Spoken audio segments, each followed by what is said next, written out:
Hello everyone, my name is SpaceMike, and today I wanted to talk about an awesome rocket launch that's happening this month. SpaceX is launching a mission for a company called Spaceflight Industries, who hosts secondary payloads like microsatellites and CubeSats on multiple rockets and many different types of missions.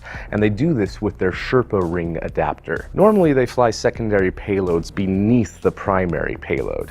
But this mission is special because it's a dedicated spaceflight on a Falcon 9 rocket for just their Sherpa adapter and over 71 spacecraft for over 35 customers from 18 different countries.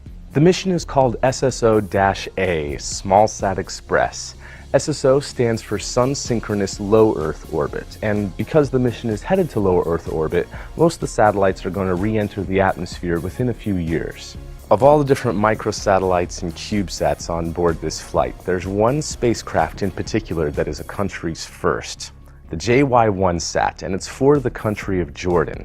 It's a simple one-unit CubeSat and an amateur radio mission with a few other communication capabilities as well. Just a few weeks ago, I had the privilege of visiting the country of Jordan myself.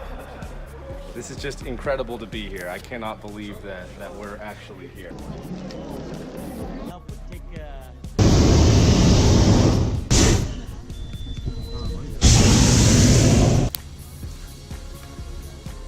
And thanks to Relief International, my group got to visit with refugees who are living in the refugee camps there.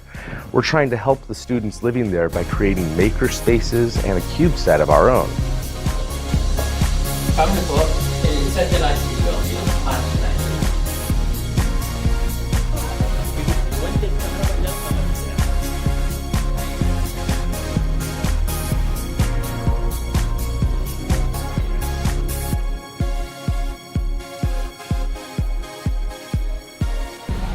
From the Al-Zatari refugee camp in Jordan, thank you NASA for 60 years of bringing the world together.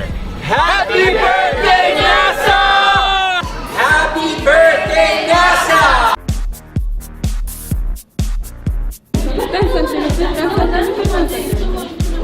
But more about that project later.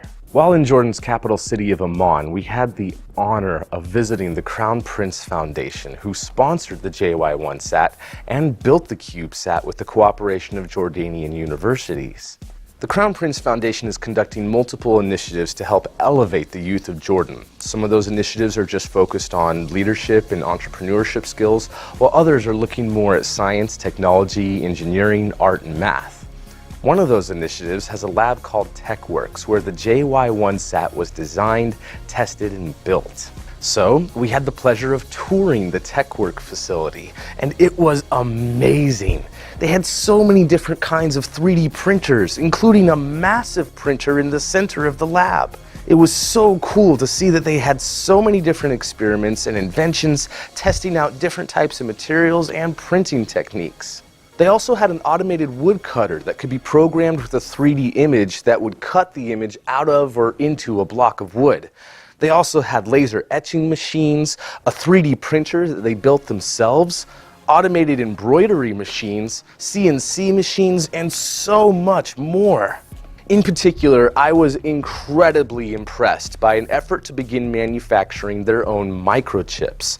They have a long way to go, but they are working hard to develop their own technologies and their own industry in Jordan. I was in shock when I saw these chips. Now, the JY1-Sat was built from off-the-shelf parts from vendors all over the world, but they aim to build future satellites entirely on their own, as well as so many other different technologies, projects, and inventions. While we were on our tour of their incredible facility, we stumbled across Sanad Haddad, the coordinator for the Maser Initiative and the NASA internships through the Crown Prince Foundation. He had a crucial role in developing the JY1-Sat, and so he sat down to talk with us and teach me even more about the CubeSat. We thought of a payload that could broadcast our heritage, including pictures, videos about some places in Jordan like Petra, Wadram, and things like that, as well as sending a message from our Crown Prince to the world and to the hobbyists in the space sector. So what does JY1-Sat mean? Where does that name come from? Sure. Well, our king, the father of the king, King Hussein, had a call sign, JY1.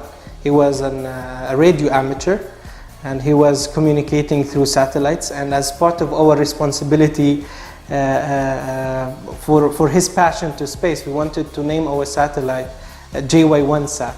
And JY1 is actually the call sign of His Majesty King Hussein. But of course, I wanted to know if they already had plans for more satellites. Well, we are currently negotiating with a few partners like Arabia Weather and the Regional Space Center, who actually has been implemented and just started working in Jordan. And we were discussing designing a 3U cube satellites. And it's still back and forth discussion on what kind of payload, and it's a 3U CubeSat. First of all, it needs a budget, and I think there's interest, and we have the potential, we have the know-how. So I don't think we will stop here. Probably my favorite part was when I asked him about the struggles of starting from scratch, and Sanad had this to say. At the beginning, it was really a challenge because there's no space programs in Jordan, and I think starting a CubeSat mission was not easy. There's no limitation to whatever you can do. Even if you don't have the resources, if you don't have everything, you have to start. You have to believe in yourself, and you have to proceed. Sometimes you are uncertain if you're capable or not. But I'm someone who really believe, even if you are uncertain, just believing in yourself and doing it and figuring things out while you're doing it, it's a good thing. And you don't have to put yourself down, but rather believe of your capabilities. And everyone has to do the best to their abilities, and I'm sure anyone is capable to do anything. Wow. I'd say that is even more evidence that spaceflight brings out the best in people, and it brings people together. I am so excited about this mission, especially for the first satellite of Jordan, because I got to see where it was made, and I got to meet some of the people that built it.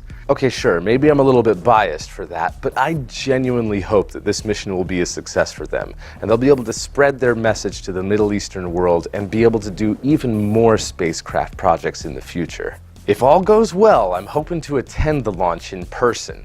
The Falcon 9 is scheduled to launch on November 19th from Vandenberg Air Force Base in California, and I cannot wait to see it happen. In the meantime, check out links in the description for more information about the Crown Prince Foundation and their initiatives that built the JY1-Sat. We here at Borderless Labs admire the Crown Prince Foundation a lot. Their goals align very closely to our own, and this is the type of thing that we want to see happening in the world. No matter who you are or where you are in the world, everyone deserves to have opportunities in science, technology, engineering, art, and math. So with that in mind, stay tuned for our big announcement coming soon about how we're going to try to be the change we want to see in the world. So thank you very much for watching this video. We are Borderless Labs, bringing the world together through STEAM. Until the next time I see you guys, keep on moving onwards and upwards, and don't forget, Ad Astra, to the stars.